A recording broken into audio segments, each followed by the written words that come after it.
now joined by Shahram Akbarzadeh, Professor of Middle East and Central Asian Politics at Deakin University.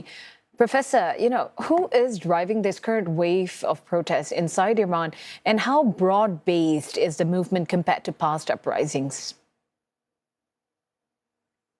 Well, thanks for having me. This is a very broad-based movement. In fact, it's an attempt at a revolution against the ruling regime, because even though the trigger was inflation and really astronomical price rises by shopkeepers, the movement really spread to universities, and now ordinary citizens have come to the street.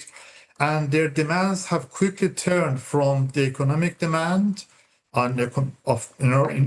against bad management to political demand of political change. They are demanding an end to the Islamic regime. They're demanding an end to Iran's investment and policy of putting together a network of proxies in the region. One of the key slogans is no Gaza, no Lebanon, but let's focus on Iran. So they're really challenging Iran's policies. It is not the Republic's policies, which clearly undermines the legitimacy of the state as a whole. Well, we're seeing anger from women, from young people, from minorities and even workers. How are these different grievances coming together or pulling in together in different directions? Well, there are, as you mentioned, a number of grievances, but what really brings them together, the unifying factor, is that it's the Islamic Republic authoritarian rule and suppression of dissent and complete mismanagement and nepotism that has frustrated people's aspirations. People have had enough. That's what they're telling us. They're saying enough is enough. More than 40 odd years of mismanagement, of really running the country against the interests of the citizens is enough. That's what's happening in Iran at the moment. Well, as you've mentioned, the message seems to be pretty clear, but authorities have responded with arrests, with force and severe legal charges. And historically, does this level of repression suppress protests or risk intensifying them?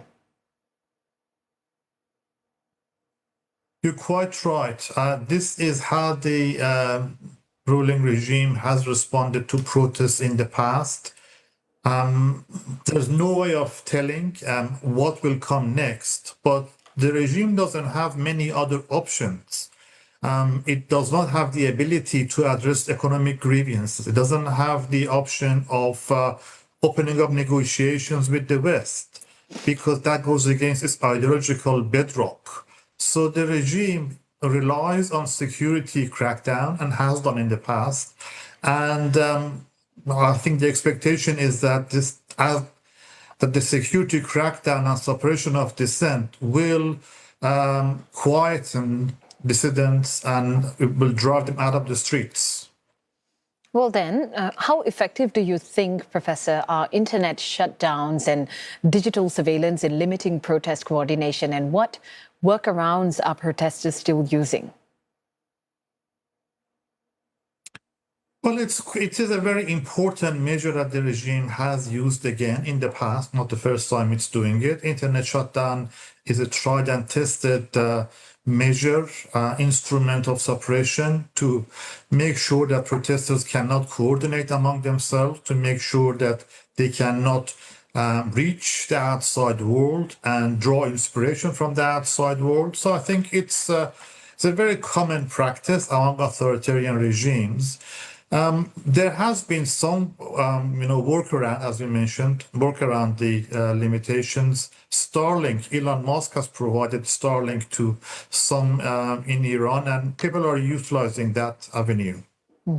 And there is, little verified information coming out of Iran. How does this information blackout really affect both morale inside the country and the international response? Well, the very first thing I have to say is that because people in diaspora, Iranians outside Iran, cannot reach their families, there is great concern and apprehension about their welfare. That's the first thing. Second thing is that the regime can claim anything, and it's difficult to verify the claim. So we don't actually know how many people are killed, whether the numbers is higher or lower. It's not verifiable.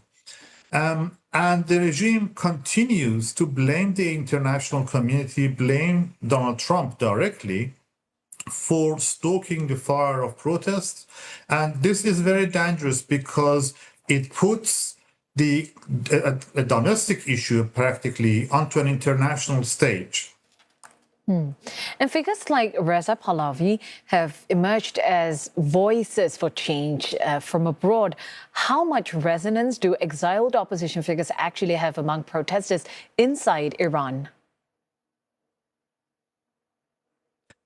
Well, Reza Pahlavi is a divisive figure. In 1979, Iranians made a revolution that deposed his father from the throne. And especially among the ethnic minorities in Iran, there is no love for Reza Pahlavi at all, because the monarchy, Pahlavi monarchy, was famous for its harsh treatment of ethnic minorities in Iran. But among some Iranians, there is a sense of nostalgia, because they are desperate, because they have had enough of the incompetence and suppression of the Islamic Republic. There's a sense of nostalgia that perhaps a return to pre-revolutionary days might be a better option.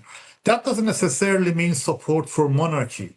It's really a nostalgic act of desperation. And in the near term, what signs would really indicate that the protest movement is either losing momentum or really entering a more dangerous and decisive phase? Yes, I think the expectation of the authorities is that by cracking down on protesters, it will lose momentum and fizzle away. That was the experience in past protests. The Women Life Freedom movement, for example, took almost a year to be put down, but it did fizzle away.